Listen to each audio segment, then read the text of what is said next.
సంగారెడ్డి జిల్లా పటాన్ చెరువు మండలం లగ్డారం గ్రామ పరిధిలో నడిచే క్రషర్లను ముంబై జాతీయ రహదారి వద్ద జిల్లా టాస్క్ ఫోర్స్ పోలీసు యంత్రాంగం తనిఖీలు నిర్వహించారు. సరైన ధృవీకరణ పత్రాలు, ఓవర్లోడింగ్, డస్ట్ కవర్ లేని వాహనాలను పోలీసులు అదుపులోకి తీసుకుని విచారిస్తున్నారు. 14 సంవత్సరాల కాలంలో ఇచ్చిన వాగ్దానాలను ఎప్పుడైనా నెరవేర్చారా అంటూ ప్రజలను ప్రశ్నించారు.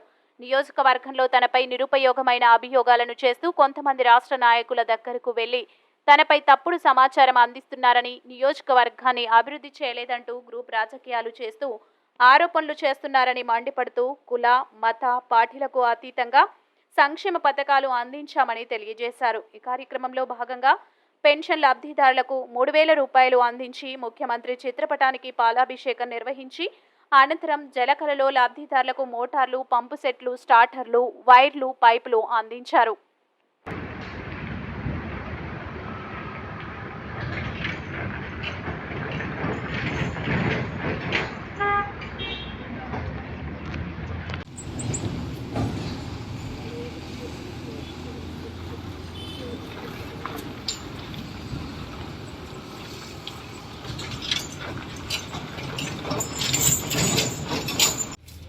పక్కన రాసుకోపు మన సతీష్ చెప్పేశారు.